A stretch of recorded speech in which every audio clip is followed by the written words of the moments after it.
Hello guys, আসসালামু আলাইকুম। সবাই কেমন আছেন?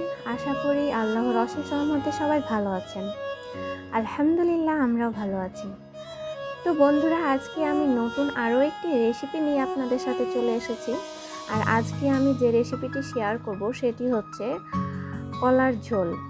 আপনারা হয়তো এভাবে কখনো কলা রান্না করে খাননি, কাঁচা কলা। আশা করি আজকের এই রেসিপিটি আপনাদের অনেক ভালো লাগবে। আর যারা কলা খেতে পছন্দ করেন না, ইনশাল্লাহ আমি গ্যারেন্টি দিচ্ছি এইভাবে যদি কলা রান্না করেন তো পেট ভরে ভাত খাবেন।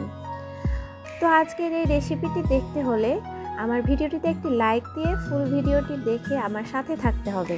তো চলুন তাহলে ভিডিওটি শুরু করা যাক।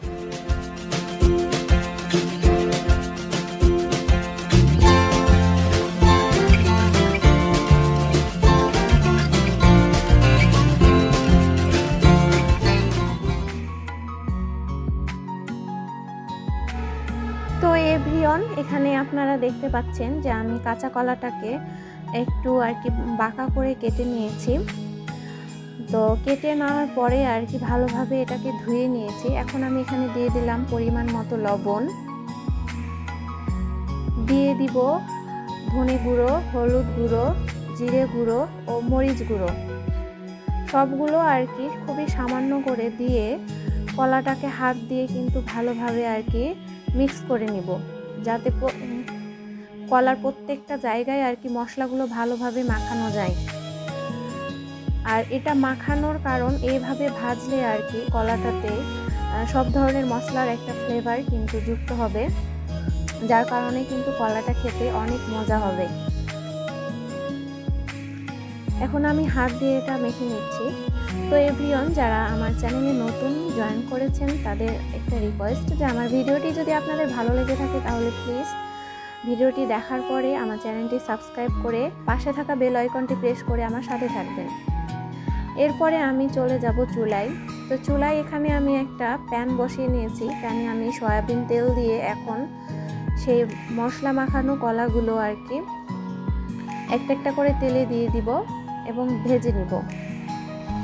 তো আমার এই প্যানটাতে একটা সমস্যা, যে তেল দিলে কিন্তু তেলটা মিডিলে থাকে না, কারণ মিডিল পয়েন্টটা একটু উঁচু, এজন্য থাকে না। তো কেনার সময় বুঝতে পারিনি যে এরকম হবে। তো যাই হোক, আমি এখন কলাগুলো একটা একটা করে ভাজার জন্য দিয়ে দিলাম।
এক পাশ কলা ভাজা হয়ে গেছে, এখন আমি অপর পাশ উল্টে দিব একটা করে।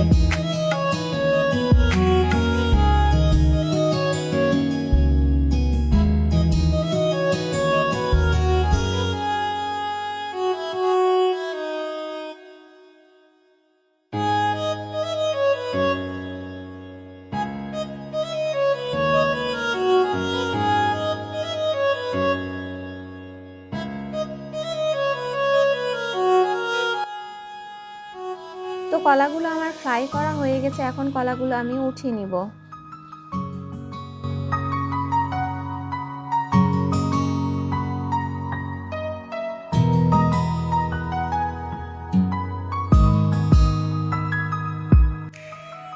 এরপর চলে আসলাম আবার আরও একটি পাতিলে। এখানে আমি গরম মশলা, এলাচ এগুলো দিয়ে দিলাম, দিয়ে তেলে ভেজে নিব।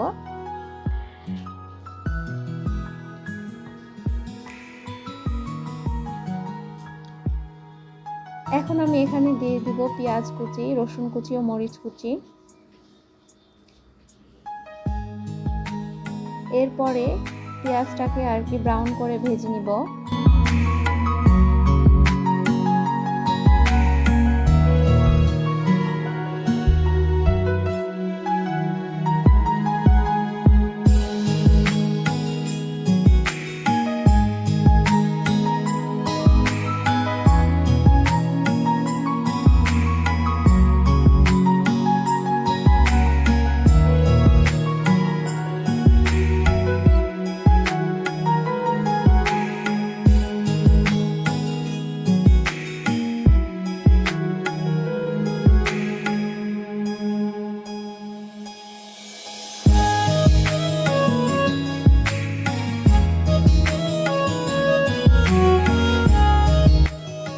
পেঁয়াজটা আমার ভাজা হয়ে গেছে। এখন আমি এখানে আবারও হাফ চামচেরও কম করে সব ধরনের মশলা যেমন লবণ, হলুদ, মরিচ, ধনিয়া এগুলো দিয়ে পেঁয়াজটাকে ভালোভাবে কষিয়ে নিব।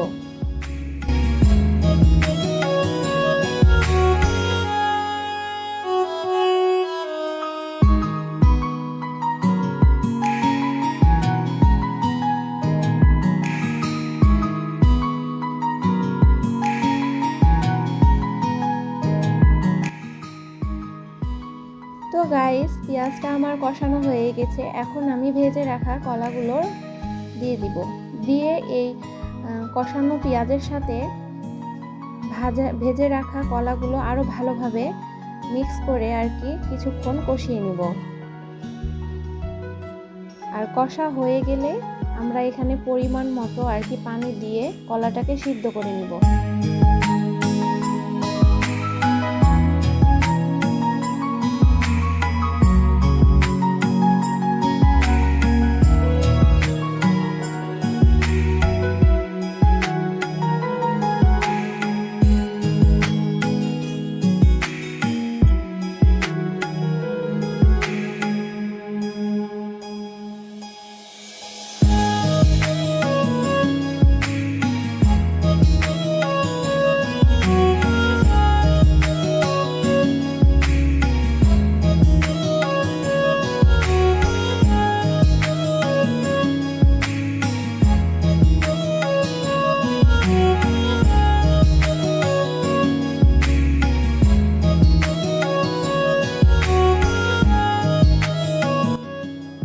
তো গাইস, কলাটাকে আর কি সিদ্ধ করে নিয়েছি। এখন একটা আর কি দেখতে পাচ্ছেন আমি সাফ করে নিয়েছি। কতটা সুন্দর কালার এসেছে আর দেখতেও কতটা সুন্দর লাগছে, খেতেও কিন্তু অসাধারণ, অনেক ভালো লেগেছে। এমনিতে কাঁচা কলা কিন্তু আমার ভালো লাগে না, কিন্তু এইভাবে রান্না করার পরে সেই দিন কিন্তু অনেক ভালো লেগেছিল খেতে। আর সেই কলার স্বাদটা কিন্তু আমার এখনও আর কি মুখে লেগে আছে। তো আপনারা অবশ্যই বাসায় ট্রাই করবেন। আর আমার ভিডিওটি ভালো লেগে থাকলে আমার ভিডিওটিতে লাইক দিয়ে আমার চ্যানেলটি সাবস্ক্রাইব করে পাশে থাকা বেল আইকনটি প্রেস করে পাশে থাকবেন এবং কমেন্ট করে অবশ্যই জানাবেন কেমন লাগলো। তো আজকের মতো এখানেই শেষ করছি। আল্লাহ হাফেজ, আসসালামু আলাইকুম।